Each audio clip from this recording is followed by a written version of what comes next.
Las recientes elecciones presidenciales y las posteriores denuncias de fraude electoral se han convertido en la justificación ideal para todo lo que sucede en Bolivia desde entonces. ¿Que policía y ejército matan a más de 30 personas? Bueno, pero es que Evo no debió presentarse. ¿Que la presidenta de facto se autoproclamó en un parlamento semivacío? Vale, pero es que el conteo rápido se detuvo al llegar al 84%. ¿Que Yanine Áñez, en lugar de limitarse a convocar nuevas elecciones, se dedica a tomar decisiones de fondo como si fuera una presidenta electa con 5 años de mandato por delante? Ya, pero es que los últimos votos del conteo favorecieron mucho a Morales. Que nadie ha podido demostrar que fraude fue fraude. Pero déjame terminar la fraude. El supuesto fraude electoral denunciado por el secretario general de la OEA, Luis Almagro, se ha convertido en la excusa perfecta para el todo vale en Bolivia. El detalle es que el informe final del organismo, más que despejar dudas, las confirma. Desde el inicio se publicaron varios estudios dudando de la metodología de la OEA en la supervisión de los comicios, pero como a mí me gusta dudar por mí misma y no dudar porque duden los demás, hice un gran esfuerzo, un esfuerzo de casi 100 páginas, de hecho, y me lo leí, sí, enterito. Lo primero que llama la atención es que la aplastante mayoría del informe se centra en el sistema de conteo rápido, o TREP, que no tiene validez legal. El TREP es un recurso que sirve para poder dar resultados aproximados antes de la conclusión del escrutinio oficial final y, en el caso de que haya diferencias amplias, no tener que esperar un proceso definitivo que puede llegar a ser lento para declarar un ganador. Una herramienta destinada a prevenir situaciones de tensión que en este caso se usó primordialmente para crearla. Primero, convirtiendo el hecho de que el conteo se detuviera antes de llegar al 90% del escrutinio en algo escandaloso, cuando está previsto en la propia lógica del sistema. ¿Cómo vas a dar un 100% de escrutinio con un sistema que no es el válido legalmente? Y segundo, poniendo el TREP en el centro del análisis cuando no es el conteo definitivo ni legal. Algo así como puntuar una tesis de fin de carrera evaluando los apuntes de clase del estudiante en lugar del texto que entregó cuidadosamente encuadernado. En varios momentos del informe, sus autores afirman alegremente que pusieron especial énfasis en las actas donde Evo Morales tuvo muchos votos, lo que es una cruda confesión de que lo que se buscaba no era comprobar si el proceso había sido limpio o no, sino encontrar algún elemento que demostrara que el MAS robó las elecciones. ¿Por qué las mesas con muchos votos para Morales fueron analizadas con lupa y las muy favorables a su principal rival, que también las hay, se dieron por buenas sin más? En otra sección se lamentan de que varias actas fueran quemadas, cuidándose, eso sí, de aclarar que quienes las quemaron fueron los partidarios de Carlos Mesa. Pero lo realmente desconcertante del caso es que el informe no trata esos hechos como posible reflejo de la poca voluntad de unos por aceptar resultados adversos, sino como indicio de que el gobierno buscaba un fraude, porque no protegió bien las actas de los opositores que buscaban quemarlas. Es decir, como denunciar que tu vecino falsificó un título de propiedad y aportar como prueba las cenizas del documento que tú mismo quemaste. Ante la falta de pruebas de fraude, el informe se centra en irregularidades secundarias y las presenta como graves evidencias, entre ellas cajas desordenadas o que tardan en ser abiertas. También aplican esta magnificación de detalles no críticos a sus pruebas estrella. Por ejemplo, en 226 actas de las 4.692 que analizaron, se detectó que una misma persona había escrito los nombres de los miembros de mesa, que cada uno de ellos firmó junto a su nombre.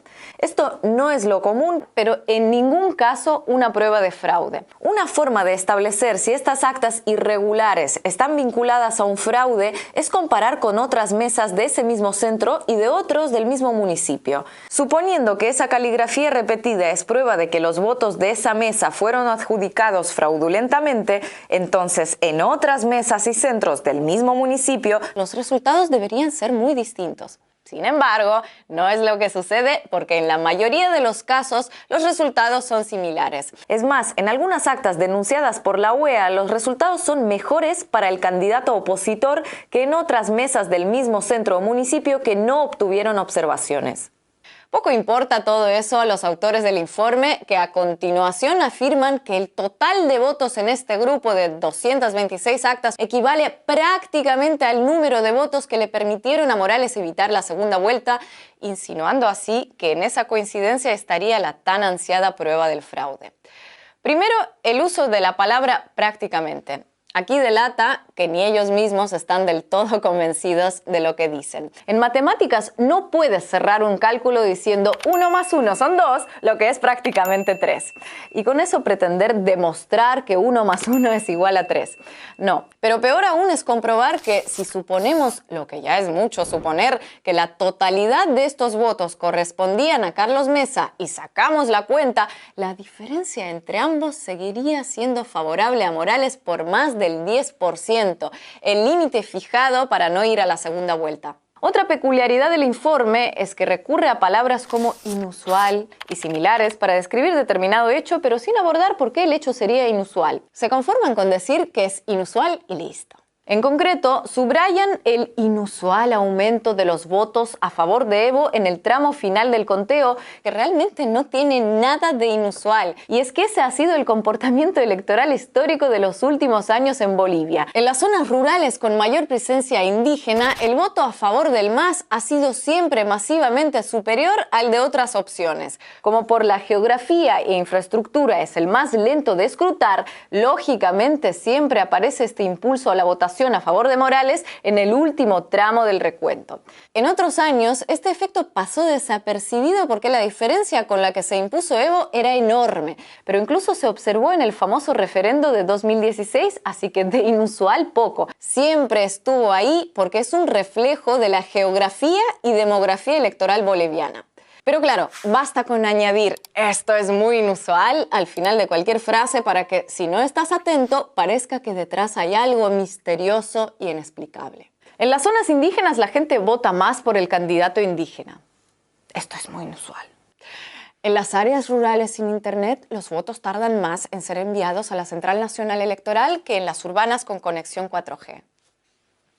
Esto es muy inusual. Después de la lluvia, el cielo se despejó y salió el sol. Esto es muy inusual. Pero un momento. ¿Todo esto supone que las elecciones de octubre pasado fueron de una limpieza y pulcritud inmejorables? Por supuesto que no. De hecho, ninguno de los informes que discrepan del texto de la OEA, incluido este que están viendo, afirma que los datos contenidos en el mismo sean falsos, sino que su interpretación de las irregularidades es interesada y parcializada, y sin mucho ánimo por disimularlo. Porque no es coincidencia que el informe previo que realizaron se entregara varios días antes de lo anunciado y este informe final les llevara varias semanas para apenas aportar novedades. O dicho de otro modo, primero les entraron las prisas para sacar conclusiones y después no les alcanzó el tiempo para demostrarlas. Utilizar el informe de la OEA para justificar todo lo que vino después en Bolivia es como dinamitar un edificio completo porque al perito no le convenció la pintura con la que se recubrió la fachada. Y eso fue lo que desde el principio, incluso antes de la presentación del texto final, hicieron grandes medios, algunos gobiernos y hasta el secretario general de la OEA. Sí, hubo un golpe de Estado en Bolivia. Ocurrió el día 20 de octubre cuando se cometió el fraude electoral que tenía como resultado el triunfo del expresidente Evo Morales en primera vuelta. Actitud que contrasta con lo sucedido en Honduras en 2017, cuando en base a un informe mucho más duro y contundente, la OEA recomendó inicialmente la repetición de las elecciones, pero después de que Estados Unidos reconociera a Juan Orlando Hernández como presidente, el organismo lo reconoció a su vez. En aquel entonces, su secretario general en ningún momento mencionó la palabra fraude. Hoy es muy diferente. Nada nuevo, por otro lado, ya que, como dijo un diplomático latinoamericano en 1954, si Estados Unidos lo desea con suficiente fuerza, puede lograr que en la OEA se apruebe una resolución declarando que 2 y 2 son 5. Pero no por viejo menos triste. Pero atención, última hora, en vivo. Parece que el secretario general Luis Almagro reflexionó sobre todo lo sucedido y admite los errores de la OEA en el caso boliviano. Escuchemos.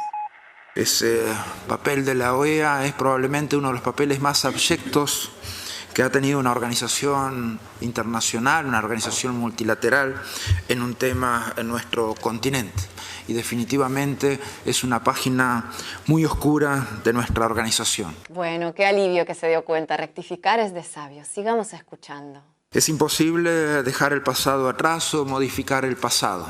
Sí, nuestro compromiso de que estas cosas no pueden volver a suceder nunca más en este continente. No siga, secretario, no siga, por favor. Tanto sincero arrepentimiento me va a sacar las lágrimas.